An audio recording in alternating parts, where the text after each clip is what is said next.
नमस्कार, आदाब। मेरे YouTube station Smita Sharma journalist में आप सभी का स्वागत है। और सबसे पहले एक अपील, इस स्टेशन में हम हिंदी और इंग्लिश बाइलिंगुअल कंटेंट डालते हैं, focusing on foreign policy, national security, climate change, साथ ही साथ जो भी सियासी मिजाज है उसे टटोलते हैं। ग्राउंड रिपोर्ट्स आपके लिए मैं लेकर आऊंगी आगे और भी। तो अगर आपको कंटेंट अच्छा लगे, प्लीज लाइक सब्सक्राइब कीजिए और अपना बेल आइकन नोटिफिकेशन जरूर प्रेस कीजिए for alerts about latest content. अगर आप दिल्ली एनसीआर में हैं, इस वक्त रह रहकर बारिश हो रही है, मई के आखिरी में, जून में, और हमें लग रहा है कि मौसम सुहाना हो गया है। हम चाय पकौड़ों की बात कर रहे हैं, लेकिन अगर आप इंडिया के नॉर्थ ईस्ट की बात करें, पूर्वोत्तर की बात करें, तो यहाँ बारिश का कहर देखने को मिल रहा है। लगातार यहाँ जिस तरह की बाढ़ की स्थिति हो गई है, पिछले 48 घंटों में कई लोगों की जान चली गई है। खास करके अगर हम असम की बात करें, असम के अलावा त्रिपुरा, अरुणाचल प्रदेश जैसे राज्यों में, सिक्किम में बाढ़ के साथ साथ भूस्खलन की वजह से भी 3 आर्मी जवानों की जान गई है। और यहाँ हम जहां मेन स्ट्रीम मीडिया में देखते हैं कि दिल्ली एनसीआर में अगर बारिश हो गई, पानी का भराव हो गया, ट्रैफिक अगर रुक जाता है, तो उस पर तो बहुत ज्यादा कवरेज हो जाती है। लेकिन नॉर्थ ईस्ट स्टेट्स में जहां लगातार इस तरह की जद्दोजहद की जिंदगी जी रहे हैं लोग, मणिपुर में खास करके, जहां की तस्वीरें इस वक्त आप देख पा रहे हैं अपने टेलीविजन स्क्रीन पर, पिछले 2 सालों से ये राज्य जहां एथनिक कॉन्फ्लिक्ट की वजह से पूरी तरीके से बटा हुआ है, यहाँ राजनीतिक संवैधानिक क्राइसिस जारी है, लोगों की जान जा रही है, वहीं अब बाढ़ ने भी तबाही मचाई हुई है। आपको ओवरऑल जो है हम सिचुएशन की जानकारी भी देंगे, हमारे साथ 2 खास मेहमान भी होंगे, लेकिन पहले हम आपको लाचुंग सिक्किम के जो है हम चांटेन की कुछ फोटोग्राफ्स भी दिखा देते हैं। ये गुवाहाटी की तस्वीरें हैं असम से। यहाँ पर देखिए आप, बाढ़ का पानी किस तरीके से पूरी सड़कों पर भरा हुआ है। लेकिन असम के दूसरे जो क्षेत्र हैं, दूसरे जो जिले हैं, लखीमपुर हो, गोलाघाट हो, वहां स्थिति काफी ज्यादा खराब है। और ये लाचेन की तस्वीरें हैं। यहाँ पर रविवार शाम को भूस्खलन की वजह से सेना के 3 पर्सनल की जान चली गई है। यहाँ पे रेस्क्यू कार्य जारी है। हालांकि यहाँ के रहने वाले लोगों का कहना है कि इसके पहले भी जो ग्लेशियर्स वगैरह फटे थे, तब से लेकर अब तक सड़कों की हालत बेहद दूभर हो रखी है। बॉर्डर रोड ऑर्गेनाइजेशन से वो अपील कर रहे हैं कि काम में तेजी लाए। और इस बीच इस ताजा बुरी हालात की वजह से लोगों का जीना और मुहाल हो गया है।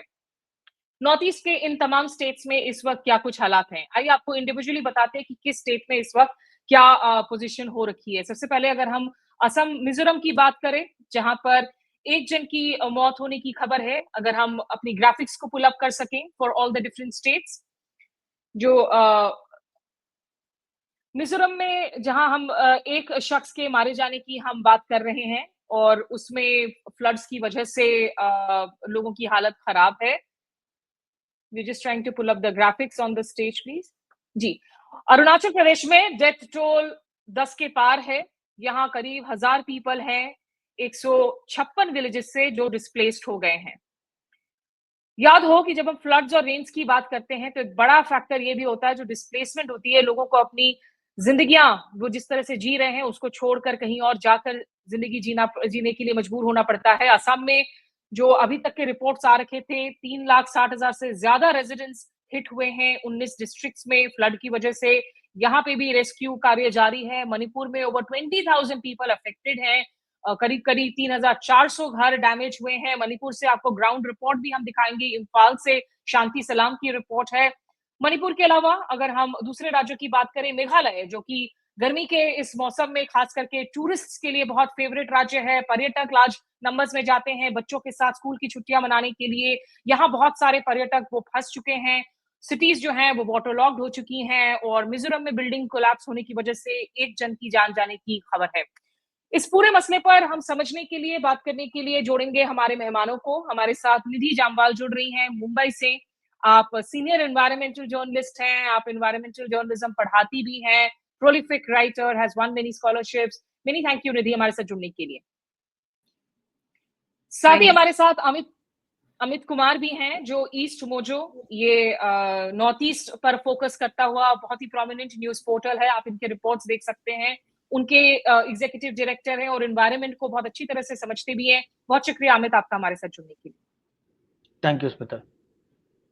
सबसे पहले अमित, अगर मैं आपसे शुरुआत कर सकूं, क्योंकि आप इस वक्त गुवाहाटी में हैं, असम की खास करके इस वक्त जो हालात है वहां सबसे ज्यादा इम्पैक्टेड नजर आ रहा है। एक तो आप इस वक्त अगर ग्राउंड अपडेट्स हमें बता सकें कि कौन से ऐसे जिले हैं जहां सबसे ज्यादा तबाही देखने को मिलती है।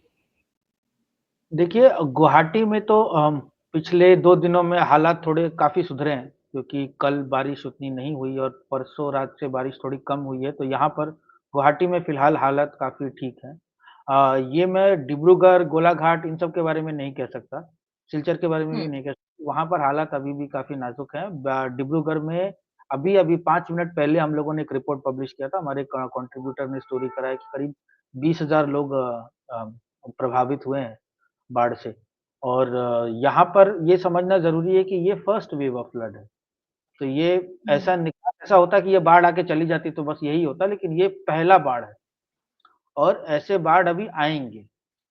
और गुवाहाटी एक और चीज़ लोगों को समझना ज़रूरी है कि गुवाहाटी के का जो बाढ़ की स्थिति है, वो बाकी जगहों से अलग होती है। गुवाहाटी में पानी जमता है, ठीक है? गुवाहाटी में बाढ़ जिस तरह से आप और मैं समझते हैं बाढ़, उस तरह से बाढ़ नहीं आता, यहाँ पर पानी जमता है। I call it more of water logging rather than floods. यहाँ पर आपको हम्म। पता होगा कि यहाँ पे काफ़ी सारे वाटर बॉडीज़ को खाली कर के मकान बनाए गए हैं काफ़ी इलाकों में। बहुत सारे तालाब हम्म। जिनको बील कहते हैं, BEEL, तो बील को खाली हम्म। कर यहाँ पर पानी जो है वहाँ पे मकान बनाए गए और उन सब इलाकों में खास करके हालात काफ़ी बुरे हैं। पहाड़ काटने का भी हम्म। एक कारण है, लेकिन उसको भी एक कम्युनल एंगल दे दिया गया यहाँ पर। पिछले साल जैसा आपने सुना था फ्लड जिहाद, तो ये हम अब हम्म। फ्लड जिहाद भी आने लगा है। 2 साल पहले जब सिलचर में बहुत भयंकर बाढ़ आई थी कार्बी आंगलोंग और सिलचर में, तब हुआ था कि मुसलमान जाकर एम्बैंकमेंट तोड़ रहे हैं। ये एक बनाया था, एक नैरेटिव बना था यहाँ पर। हालाँकि वो उतना हम्म। होल्ड नहीं कर पाए, लेकिन पिछले साल फिर से शुरू हुआ था। हिमंता बिस्वा जी ने कहा कि यूएसटीएम एक यूनिवर्सिटी, एक प्राइवेट यूनिवर्सिटी है। उसके डायरेक्टर एक हम्म। मोहिबुल हुसैन है। तो उनको कहा था कि उनका जो यूनिवर्सिटी और कैंपस को बनाने में जो पहाड़ काटे जा रहे हैं, उस कारण से गुवाहाटी में पानी भर रहा है। लेकिन वो एक कारण है, लेकिन वो एकमात्र कारण नहीं है। और वो हम्म। यूनिवर्सिटी को हमारे गवर्नमेंट एजेंसीज़ नहीं अप्रूव किया है, that is another conversation. Who is approving these buildings and who is approving them for environmental clearance. लेकिन फिलहाल ठीक है। हालात मेरे हिसाब से अरुणाचल, मिज़ोरम, मणिपुर और त्रिपुरा कुछ हद तक, इनमें अभी हम्म। बहुत बहुत नाज़ुक है। अरुणाचल से अभी-अभी रिपोर्ट आई कि 11 लोग की मौत हो चुकी है। तो अच्छा। अरुणाचल के लास्ट बारे में अभी 48 बात हाँ, हाँ, ये अभी-अभी थोड़ी देर पहले हम लोगों ने रिपोर्ट करा कि 11 लोगों के मरने की खबर आई और ये अरुणाचल। फ्लड्स की वजह से हो रहे हैं या जी, लैंडस्लाइड्स की वजह ये से हो रहे हैं, लेक अमित? अरुणाचल में फ्लड कहते हैं, क्योंकि हम लोग यहाँ पर सब कुछ को एक जेनेरिक टर्म दे देते हैं फ्लड। बट इन हम्म। सब इलाकों में क्योंकि समतल ज़मीन पे ही बाढ़ आएगी, पहाड़ों में बाढ़ नहीं आती है, पहाड़ों में विध्वंस जो होता है ना, वो होता है, बर्बादी हम्म। होती है। तो लैंडस्लाइड होना, मकान टूटना, बिल्डिंग के ऊपर बिल्डिंग गिर जाना, जब ऐसे-ऐसे करके बने होते हैं, तो ऊपर कुछ टूटता है तो साथ में लेके चले जाना, सिक्किम में जैसे हुआ है। हम्म। तो नदियाँ जब सब कुछ तोड़कर बहना शुरू होती है, तो अपने रास्ते में सब कुछ साफ कर जाती हैं। ये सब है, हम्म। ये मिज़ोरम में जैसे आप ये नहीं कह सकते कि फ्लड मतलब जो छाती तक पानी होना जैसा, जो बिहार या फिर हम्म। इन सब जगहों से दिखता है। अब असम में भी जो दिखता है आपको काज़ीरंगा के पास, हम्म। वो नहीं दिखेगा, लेकिन लैंडस्लाइड्स बहुत होती हैं। और ये हम्म। पिछले साल भी हम लोगों ने एक्सटेंसिवली रिपोर्ट करा था इसके बारे में। अम, हम्म। एक एक ही परिवार के 5 लोग एक ही रात में मर गए थे 28 मई को पिछले साल। और वही वही जी। कहानियाँ बार-बार आ रही हैं अभी मिज़ोरम से। मिज़ोरम की हालत काफ़ी नाज़ुक हो जाती है, क्योंकि उतने रास्ते नहीं हैं। ठीक है। अगर आप बाय रोड जाएँ तो एक ही रास्ता है जो आइज़ॉल को कनेक्ट करता है, बाकी देश से। हाँ, ये तो सारी इतनी सारी प्रॉब्लम्स है जिनके बारे में जो है हम दूसरे क्षेत्रों में सोचते भी नहीं है कि अगर पहाड़ों में इस तरह से भूस्खलन हो, बाढ़ हो, तो कितने बुरे हालात और कितने लेवल्स पर जो है इनका असर देखने को मिलता है लोगों की जिंदगियों पर। इस वक्त इंडियन आर्मी, जो आर्म्ड फोर्सेस हैं, साथ ही साथ एनडीआरएफ, एसडीआरएफ, ये फोर्सेस जगह-जगह तैनात हैं रेस्क्यू वर्क के लिए। और बिफोर आई ब्रिंग इन निधि इस डिस्कशन में, मैं एक बार जरा दिखाना चाहूंगी दर्शकों को कि असम के मुख्यमंत्री हेमंत बिस्वा शर्मा, उन्होंने कुछ देर पहले ट्विटर पर अपनी कुछ रिएक्शंस पोस्ट की हैं जब वो जगह जगह कैंप में जा रहे हैं। वो सुनवा देते हैं लोगों को कि क्या कहा उन्होंने बाढ़ पीड़ितों के साथ मुलाकात के बाद। उसके बाद निधि से हम बातचीत को आगे बढ़ाएंगे। পূৰ্বালী দাস এই নাম কি হ'ব মই গোটেইখিনি কৰিম আপোনালোকে চিন্তা কৰিব নালাগে থাকা জেগাও দিম সবখিনি কৰি দিম কিতাপ পত্ৰ বাচন বৰ্তন কাপোৰ সব মই চাই দিম ডকুমেণ্টছখিনি ডুপ্লিকেট ডিচিয়ে বনাই দিব মই কৰি দিম এইকেইদিন ইয়াতে থাকক সোনকালে আমি পানীটো উলিয়াই দিলে আপোনাক ঘৰ বনোৱা পইচাটো দি দিম ठीक है, तो हेमंत बिस्वा शर्मा लोगों को आश्वस्त करते हुए कि भाई किताबें, यूटेंसिल्स, जो चीजें चाहिए वो हम आपको देंगे, आप कुछ दिन यहाँ रुकिए, पानी के लेवल्स डाउन हो, फ्लश आउट हो, तब आप वापस जा सकते हैं। डुप्लीकेट डॉक्यूमेंट्स, क्योंकि लोगों के कागजात खो जाते हैं, बह जाते हैं, और खास करके एक ऐसे माहौल में जहां इतना ध्रुवीकरण देखने को मिलता है कागजात को लेकर असम जैसे राज्य में, वो अपने आप में एक और कॉम्प्लिकेटेड चैलेंज हो जाता है। निधि, लैंडस्लाइड्स पर बात करने के पहले मैं आपसे द फ्लड वाले एस्पेक्ट पर बात करना चाहूंगी कि इस वक्त जो आप रेनफॉल देख रही हैं, when you look at the patterns, क्या आपको लग रहा है कि ये rainfalls are similar to previous few years north east में जो देखने को मिल रहा है, या इन पैटर्न्स में कुछ बहुत अप एंड डाउन नजर आ रहा है, बहुत वेरिएशंस नजर आ रहे हैं? स्मिता, जहां तक कि हम बारिश की बात करते हैं, मॉनसून रेनफॉल की बात करते हैं नॉर्थ ईस्ट की, तो पहली चीज जो मैं दो तीन चीजें मैं सामने रखना चाहूंगी। पहली चीज ये है कि नॉर्थ ईस्ट इंडिया जो जहां पे 8 स्टेट्स हैं, वो जो है विश्व का वेटेस्ट रीजन होता है मॉनसून के टाइम पे। तो ये एक इंपॉर्टेंट चीज है कि नॉर्थ ईस्ट इंडिया जो है वो वेटेस्ट जोन रहता है वर्ल्ड का मॉनसून पीरियड में, जो हमारा जून से सितंबर की बात होती है। तो ऐसे क्षेत्र में बहुत भारी भरकम बारिश होना कोई बहुत अनहोनी की चीज नहीं है, ये एक बहुत ही कॉमन फिनोमिना। चेरापूंजी हम सब पढ़ते आए हैं बचपन में कि वेटेस्ट प्लेस ऑन अर्थ, तो ये एक अंडरस्टूड चीज है कि उस रीजन में आपके यहाँ बारिश जो है मॉनसून में बहुत ज्यादा होती है। अब अगर आप बात करते हैं ट्रेंड्स की रेनफॉल की, तो जो भी साइंटिफिक रिसर्च अभी आ रहा है और मैंने रिपोर्टिंग करी है इसमें, अगर आप पिछले 30 साल का डेटा एनालिसिस करते हैं आईएमडी का, इंडिया मेट्रोलॉजिकल डिपार्टमेंट का, तो वो ये हमें बता रहा है कि नॉर्थ ईस्ट इंडिया में एक्चुअली रेनफॉल इज डिक्लाइनिंग। तो ये जो ट्रेंड एनालिसिस दिखा रहा है हम लोगों को, जो अलग अलग स्टडीज ने किया है पिछले 30 साल में, नॉर्थ ईस्ट इंडिया में जो है रेनफॉल ट्रेंड्स जो हैं डिक्रीज हो रहे हैं। सिक्किम में थोड़ा सा इंक्रीज हो रहा है, पर बाकी सब स्टेट्स में जो है डिक्रीज हो रहा है। अब उससे जुड़ी एक और चीज जो सामने आती है कि नंबर ऑफ रेनफॉल डेज जो है नॉर्थ ईस्ट इंडिया में वो डिक्रीज हो रहे हैं। पर अगर आप फ्लड्स का ट्रेंड देखेंगे जो अब हम देख रहे हैं पिछले कुछ सालों से, वो बहुत ही भयानक रूप उसने जो नॉर्थ ईस्ट इंडिया में ले लिया है। तो ये जो है, मुझे लगता है कि ये सिर्फ रेनफॉल पे आप इसको ब्लेम नहीं कर सकते हैं कि भाई, जो बहुत आम बात होती है, पॉलिटिशियन से ही कहते हैं हमेशा। मैं मुंबई से जुड़ी हूँ, मुंबई में भी बारिश हुई थी, पूरे फ्लड्स की सिचुएशन हो गई थी, तो कहा जाता है अभी बारिश बहुत ज्यादा हो गई तो ये हो गया। तो I think we can no more blame heavy rainfall events, especially in a region जहां पे हेवी रेनफॉल होता आया है वर्षों से। और दूसरी चीज ये है कि हमें क्लाइमेट साइंटिस्ट भी ये बता रहे हैं कि आने वाले समय में जो है रेनफॉल बढ़ेगी, और चाहे रेनफॉल के डेज कम होंगे, पर वो कुछ ही समय में इतनी तेज बारिश होगी जिसके चलते इस तरह की फ्लडिंग की सिचुएशन बढ़ जाएगी।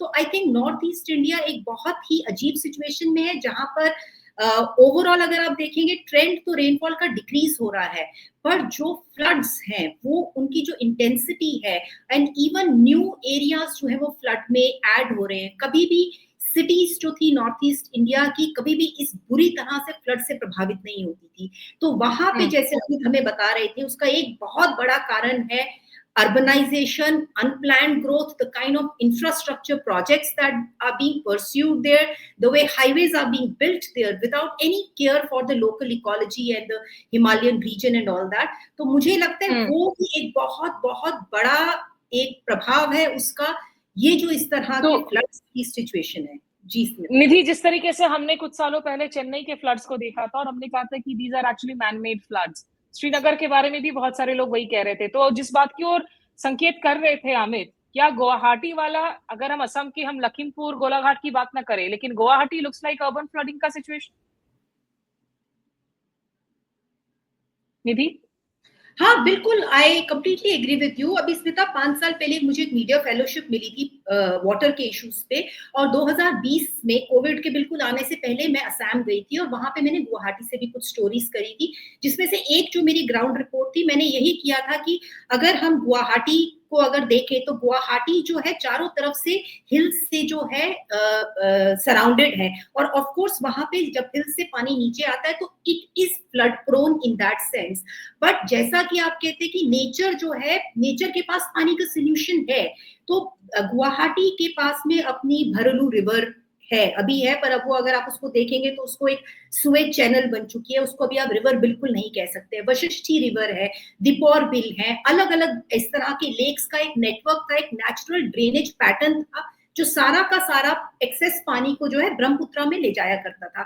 अब अगर आप देखेंगे, जो जैसे जब मैं वहां गई थी तो मैं पूरी भरलू रिवर के अलॉन्ग पूरा वॉक करके मैंने लोगों से बात की थी, डॉक्यूमेंट किया था, तो सिर्फ वहां पे सुएज और कचरा भरा रहता है इन रिवर्स में।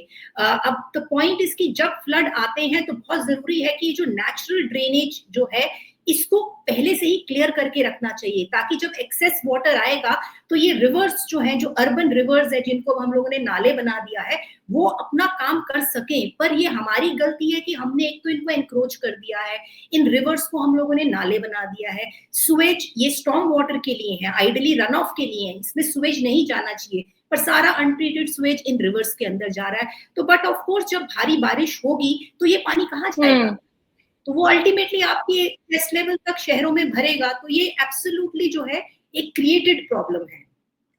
इस क्रिएटेड प्रॉब्लम में अमित, जो एक और दिक्कत है जिसकी ओर आप पॉइंट आउट कर रहे थे शो के पहले जब हमारी बातचीत हो रही थी, कि ये लोग जो निश्चित रूप से इनके दर्द को हम समझते हैं, जब डिस्प्लेस्ड हो जाते हैं आप अपने घरों से, इतनी मुश्किलों को आप झेल रहे हैं, इन लोगों में दुख है, गुस्सा है, लेकिन ये सारी एक तरीके से सीजनल है।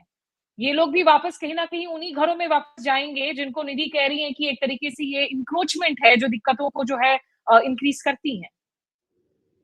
देखिए जब भी इंक्रोचमेंट की बात आती है या फिर जब भी ये पैटर्न दिखता है तो ये इस मामले में जैसे बार-बार कहते हैं ना कि नॉर्थ ईस्ट में हालात अलग हैं, बात अलग होती है।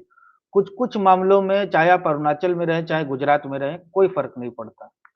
Nothing unites us across the country as general apathy, ठीक है?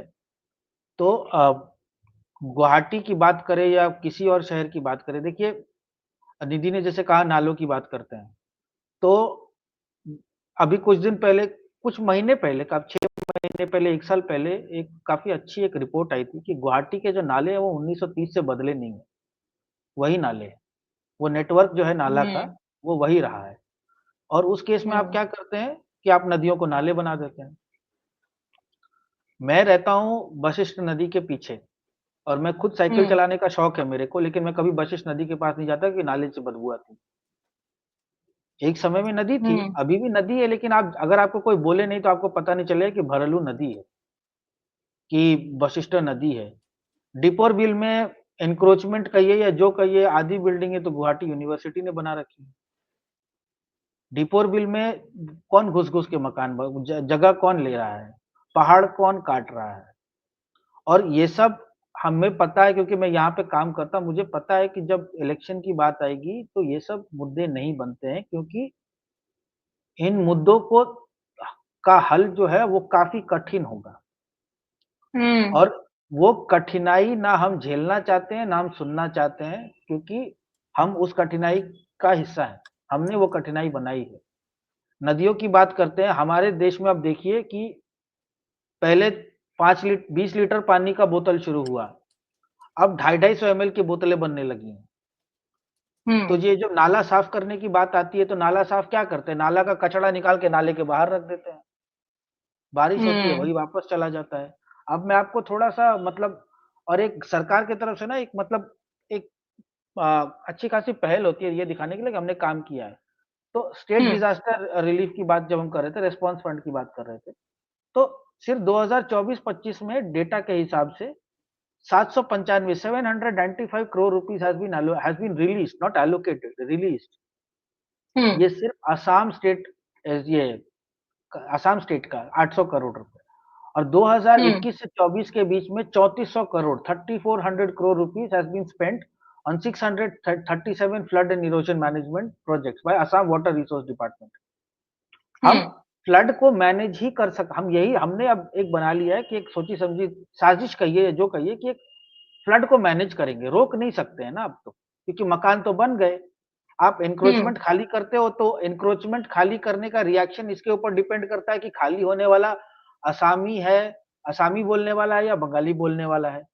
अगर वो बंगाली बोलने वाले हैं तो वो एनक्रोचमेंट हटाने में सब सपोर्ट करेंगे, अगर असामी लोग एनक्रोचमेंट के खिलाफ होता है तो फिर वो रीजनल पॉलिटिक्स आ जाती है कि भैया ये तो हमारे लोग हैं। तो हमारा एनक्रोचमेंट के खिलाफ भी रिएक्शन इसके बेसिस पे होता है कि कौन से समुदाय के लोग हैं। बहुत 2000 इंपॉर्टेंट पॉइंट आप रेस कर रहे हैं अमित कि और इन ये अनकंफर्टेबल फैक्ट्स हैं ये, लेकिन they need to be spoken out क्योंकि क्योंकि देखिए आप अब जैसे मिटिगेशन नहीं कर रहे हैं। पहाड़ों की बात करते हैं, मान लीजिए आप मेघालय की बात करिए, मिजोरम की बात करिए, ऐसा नहीं है कि लैंडस्लाइड अभी पिछले 5 सालों में, landslide has been a phenomenon in every hilly region. आप उत्तराखंड देख लीजिए, 2013 का सबको याद है, हम भूले तो नहीं है। 2013 में क्या तांडव हुआ था वहां पर। लेकिन उसके बाद सरकार ने क्या करा, सबसे पहले 9 महीने के अंदर उन लोगों ने ये दिखा दिया केदारनाथ की यात्रा वापस शुरू कर दी। तो हमारा लेसन क्या था उससे? कुछ नहीं। 2022 में आप अभी भी कार्बी आंगलोंग के नाम से या दिमा हसाओ फ्लड्स के नाम से सर्च करिए। दिमा हसाओ पहाड़ी एक इलाका है जहाँ की मिट्टी लगभग क्ले जैसी, हवा भर जाती है उस मिट्टी में, पानी बड़े आसानी से भर जाता है। वो रेलवे स्टेशन की फोटो देखिए, पूरा रेलवे स्टेशन गायब कर दिया था लैंडस्लाइड ने। सिलचर में 15 साल बाद ऐसी खतरनाक बाढ़ आई थी। मणिपुर में 2023 में जो ये वायलेंस शुरू हुआ है, उससे पहले 2022 में नोने डिस्ट्रिक्ट में हमारे 51 जवान मारे गए थे लैंडस्लाइड में। वो हम तो ये सब होते रहा है, ऐसा नहीं है कि यहाँ पर ये पहले भी हो रहा है और अभी भी हो रहा है। मणिपुर की सोचिए, 2 साल से वहां पर ये हालात है। और उसके बाद 2024 में भी बाढ़ बहुत बुरी थी, इस साल भी बहुत बुरी है, 2023 में भी बुरी है। और एक और चीज स्मिता, कि जो निधि ने कहा था ना कि बारिश के दिन कम हो रहे हैं, इंटेंसिटी बढ़ रही है, वो मैं आपको एक एग्जांपल देता हूँ। 2018 में पहली बार मणिपुर के इम्फाल वैली में हैंडपंप डिस्ट्रीब्यूट होते कि पानी की इतनी किल्लत हो गई। असम में पिछले 10 साल में 3 बार अकाल भी घोषित किया गया है। 2022 में अप्रैल मई के महीने में कार्बी आंगलोंग, दिमा हसाओ और सिलचर में बाढ़ आए और उसी साल अगस्त सितंबर तक गोलाघाट डिस्ट्रिक्ट में बाढ़ घोषित कर दिया गया। सेम राज्य में बाढ़ और अकाल दोनों हो रहे हैं, और पहले अकाल नहीं होता था, बाढ़ जरूर होता था। और बाढ़ का पैटर्न भी इतना बुरा हो गया कि अब लोगों को फायदा नहीं होता। पानी आता है, मिट्टी नहीं आती। जो सिल्ट आता था, जो एनरिचिंग होती थी सॉइल की, वो नहीं होती, क्योंकि एम्बैंकमेंट्स इस तरह से बने कि मिट्टी नहीं आती, सिर्फ पानी आता है। और पानी का रिसाव भी अब अलग अलग तरीके से होता है। कुछ कुछ इलाकों में, मैं बोकाघाट में रहता था गाँव में, जहां पर पानी एक दिन में निकल जाता था, वहां पानी दो दो हफ्ते तक नहीं निकल पाता, क्योंकि एम्बैंकमेंट ऐसे बने। ठीक है अमित, आप मेरे साथ बने रहिए। आपने मणिपुर का जिक्र किया, एक पहले ग्राउंड रिपोर्ट प्ले करना चाहूंगी और फिर निधि के पास वापस से जाऊंगी इन मुद्दों पर और जो है उनकी पर्सपेक्टिव लेने के लिए, क्योंकि मणिपुर का जैसा अमित ने बताया कि 2 सालों से इस स्टेट में ऑलरेडी इतनी लोगों की जान चली गई है एथनिक कॉन्फ्लिक्ट की वजह से, between the Meiteis and the Kukis. Hills और वैली के बीच में जो पूरी की पूरी ज्योग्राफिक एथनिक डिविजन्स हैं वो बिटर हैं, वो कंप्लीट है। और इस वक्त मणिपुर में लगातार जो बाढ़ के हालात बने हुए हैं, हम चाहेंगे कि हम इम्फाल की तस्वीरें दर्शकों तक पहुंचाएं। और शांति सलाम जो वहां सीनियर जर्नलिस्ट हैं इम्फाल से, उन्होंने हमारे लिए एक ग्राउंड रिपोर्ट भेजी है, वो रिपोर्ट भी हम प्ले आउट करके दिखाते हैं हमारे दर्शकों को। Well, Smita, the past 4 days have been, having a very insistent heavy rainfall in the state, and this has created a havoc and chaotic situation to the already volatile situation that we have been facing in the state due to the ethnic crisis, which is already 2 years now. Now, the reports of the government reports also said that 19,811 people have been affected by the flood. इसमें से 3,365 घर जो है यहाँ पर अगर आस पास भी देखे जाए तो affected है, और 103 localities have been affected severely, especially in the Imphal East districts. And यहाँ पर 47 reports also said that 47 landslides from different parts of the state have been also reported. Army and Assam Rifles, along with the NDRF, SDRF team and local volunteers, जैसे कि Arambai Tenkol और civil society organizations से like Kokomi का team आके, और volunteers from the local clubs also आके in rescue operations में मदद कर रहा है. Altogether, more than 800 people have been rescued by the army officers from the trap houses who have been really affected with this flash flood. And according to the government officials, almost 31 relief camps have been set up, especially in Imphal East district, which has been mostly affected with these flash floods, जैसे कि हैंगांग और कुराई and Wangkai constituency in Imphal East. और all together, दो लोग, especially 2 persons have sustained injuries in this flash floods. Smita. शांति सलाम की ये report. और 60,000 से ज्यादा लोग पहले ही डिस्प्लेस्ड हैं, रिलीफ कैंप्स में रहने को मजबूर हैं, और अब जो है एक बड़ा तादाद आप देख रहे हैं, एक बड़ी तादाद जो फ्लड्स की वजह से इफेक्टेड है। बहुत सारे इंपॉर्टेंट पॉइंट्स रेस किए थे निधि अमित ने अपने इस कॉन्वर्सेशन में, जो मैं आपसे जानना चाहूंगी कि यहाँ जिस तरीके से हमारी जो पॉलिटिकल अप्रोच है, जो हमारी ब्लूप्रिंट्स है, वो जब इतनी अफेक्टेड होती हैं कि भाई कौन सी टारगेट ऑडियंस है, किस वोट बैंक को एड्रेस करना है, किसको रहने देना है, इन सब के बीच में आपको लगता है कि कुछ कम से कम ऐसे कदम हैं जो उठाए गए हैं which can at least be appreciated, या कुछ ऐसे सबक हैं दूसरे राज्यों से जो नॉर्थ ईस्ट स्टेट्स ले सकती हैं आज की तारीख में towards mitigation? Sure Smita, and I just want to add, एक चीज मैं ऐड करना चाहूंगी जो अमित अभी बात कर रहे थे एनक्रोचमेंट की और गवर्नमेंट रिस्पांस की। लास्ट ईयर जो है मैं बराक वैली गई थी, कछार डिस्ट्रिक्ट जो है असम की, क्योंकि असम में एक ब्रह्मपुत्र वैली है, एक बराक वैली है। बराक वैली में पहले कभी इस तरह के फ्लड्स नहीं आते थे। अब 2022 का जो फ्लड आया जिसकी अमित भी बात कर रहे थे, तो लास्ट ईयर वापस बराक वैली में मैंने ट्रैवल किया टू फाइंड आउट कि 2 साल बाद में वहां पर फ्लड्स के बाद क्या सिचुएशन बदली है। आप मान के हैरान होंगी कि वहां पे जो इंडिया और एक कारण जो था, किस तरह से सरकारी कारण बनते हैं इस तरह के फ्लड्स आने के लिए, क्योंकि इंडिया बांग्लादेश बॉर्डर पे जो है कछार डिस्ट्रिक्ट में एक महादेवपुर गांव है जिसके पास में एक स्लूस गेट है, जहां से कि पूरा कछार का और बराक वैली का पानी बह के जो है बांग्लादेश में जाया करता था। आप मानेंगे नहीं, और ये ऑन रिकॉर्ड मुझे असम के डिजास्टर मैनेजमेंट अथॉरिटी के ऑफिशियल ने ये बोला है कि वो जो स्लूस गेट था पिछले 30 साल से ब्लॉक्ड था। 30 साल से वो ब्लॉक्ड था, उसको खोला, मैनुअली उसको ऑपरेट करते हैं, बहुत पुराना स्लूस गेट है।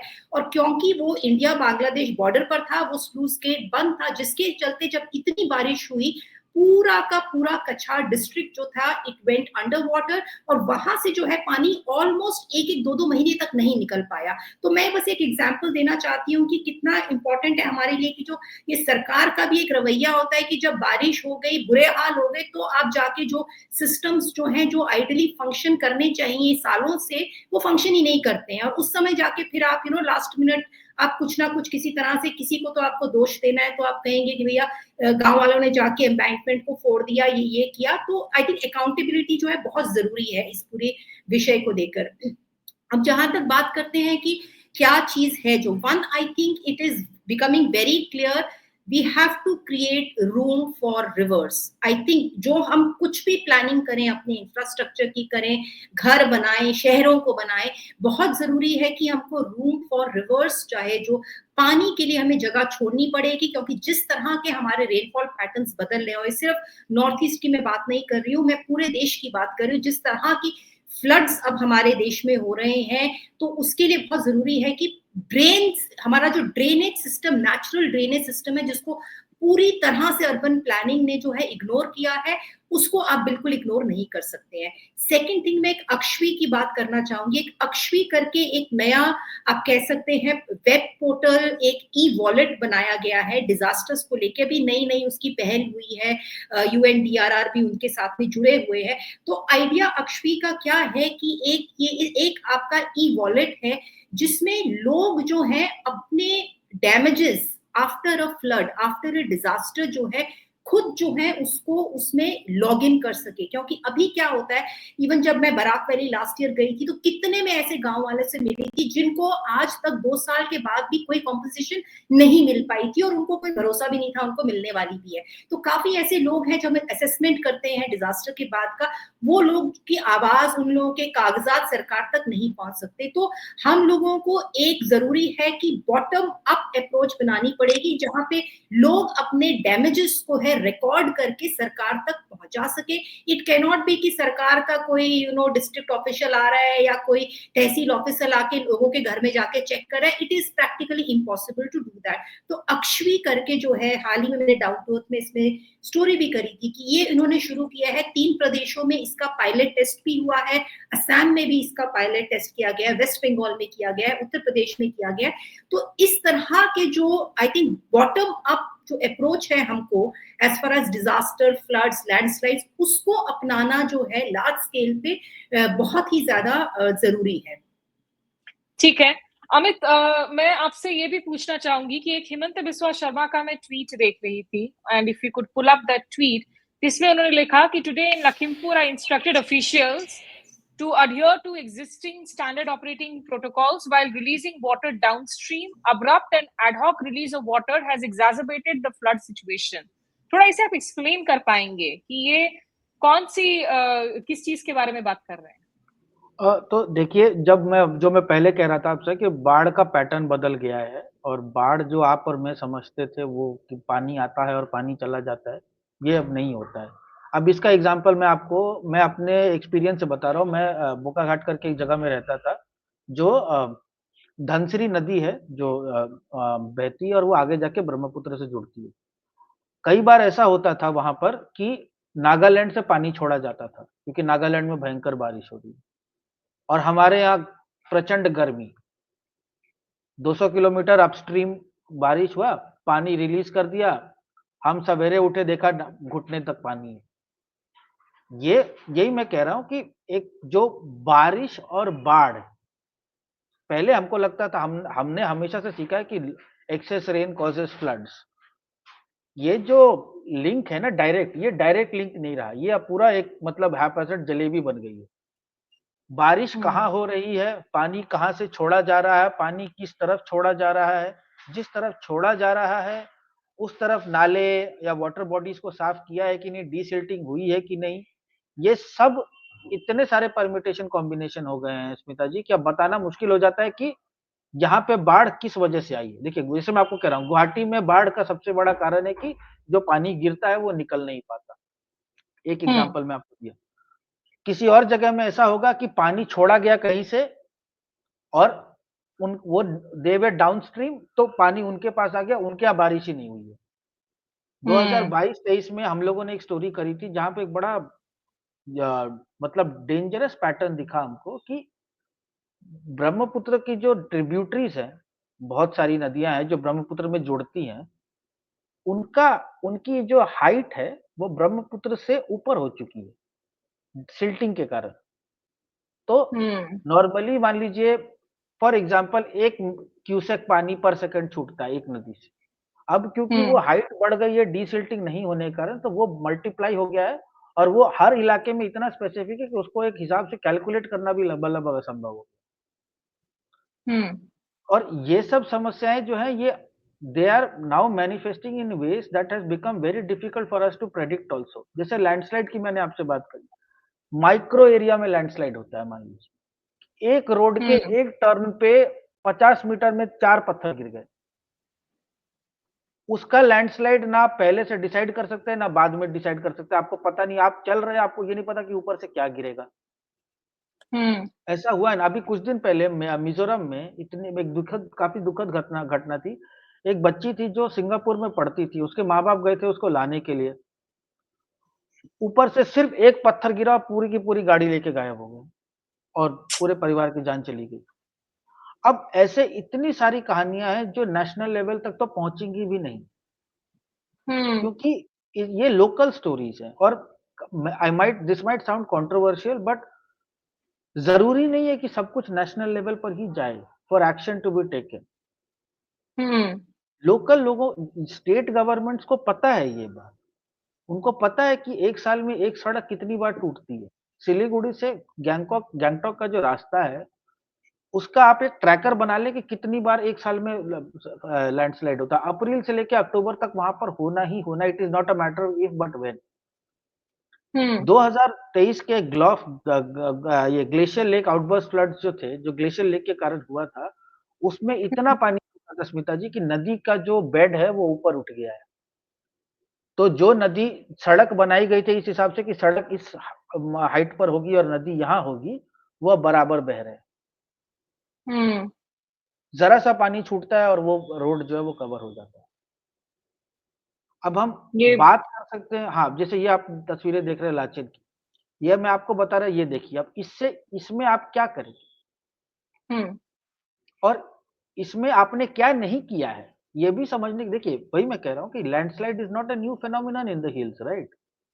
ऐतिहासिक हमेशा होते आए, लेकिन हमको ये लगता है कि हम उसको चैलेंज कर सकते हैं, क्योंकि 11 महीने सब कुछ ठीक रहता है, हम मानने के लिए तैयार है कि 1 महीने तो भैया समस्या होगी। और ये लॉटरी हो गई है ना। अब मेरे बॉस जो है कर्मा, वो जाते हैं सिक्किम, सिलीगुड़ी से गैंगटॉक गाड़ी चलाकर, कभी किसको पता कौन से रास्ते पे किस टर्न पे कब लैंडस्लाइड हो जाएगा, नहीं कह सकते। God forbid. बट और ये मैं दर्शकों को बताऊं, ये जो तस्वीरें मुझे जिन्होंने भेजी है, he didn't want to come on camera, वो लाचुंग के रहने वाले हैं। और लाचुंग के रहने वाले, ये तो कुछ तस्वीरें आर्मी की हैं, कुछ तस्वीरें उन्होंने भेजी हैं।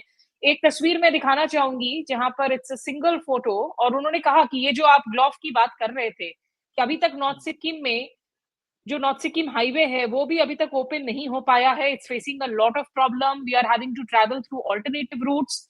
और एक आपको, हाँ, ये जो तस्वीर है एक सीएनजी वाली, इसमें उन्होंने कहा कि ये भी दरअसल एक्चुअली एक प्राइवेट एक्सकवेटर है, कंस्ट्रक्शन कंपनी है, जिनको रिक्वेस्ट करके जो है ये भेजा गया, क्योंकि बीआरओ के पास इस वक्त एक्सकवेटर्स भी नहीं है लाचुंग में।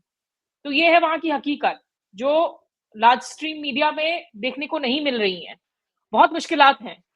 निधि, ये जो लैंडस्लाइड्स की अगर हम पैटर्न की बात करें, और अमित जैसी बात कर रहे थे कि ठीक है, जरूरी नहीं है कि सब नेशनल मेन स्ट्रीम मीडिया में आए, कुछ local governments can always act anyways on it own.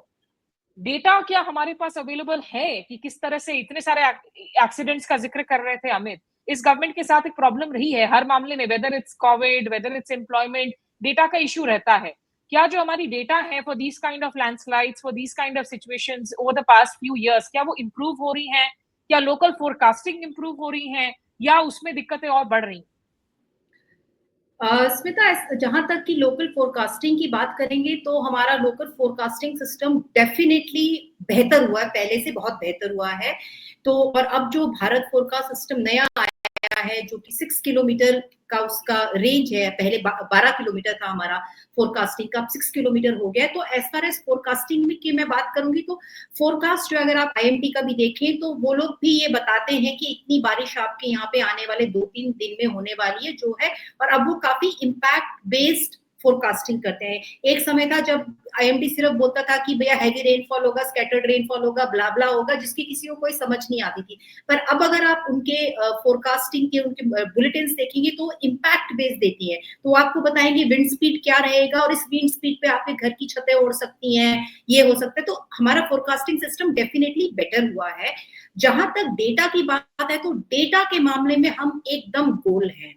Literally मैंने अभी कुछ देर पहले डेटा के ऊपर ही स्टोरी करी थी कि अगर हम स्पेशली हिमालयन रेंज की अगर बात करेंगे, और मैंने जितने भी क्लाइमेट साइंटिस्ट से बात कर दी, जैसे डॉक्टर राजीवन है जो फॉर्मर सेक्रेटरी अर्थ मिनिस्ट्री साइंसेस के थे, उन्होंने भी मुझे ऑन रिकॉर्ड ये बोला था, जहां तक प्लेन्स की बात करते हैं, रेनफॉल, ह्यूमिडिटी, इन सब फैक्टर्स की बात करते हैं, हमारे पास भी बहुत अच्छा डेटा है। पर अगर हम हिमालयन रेंज में जाते हैं और अगर हम ग्लेशियर्स, ग्लोब्स और वहां के वेदर पैटर्न्स की बात करते हैं तो हमारे पास में डेटा इस मामले में बहुत ही कम है, जिसके चलते जब आप फोरकास्टिंग मॉडल्स की बात करते हैं, जैसे अब आर्टिफिशियल इंटेलिजेंस और मशीन लर्निंग की बात होती है।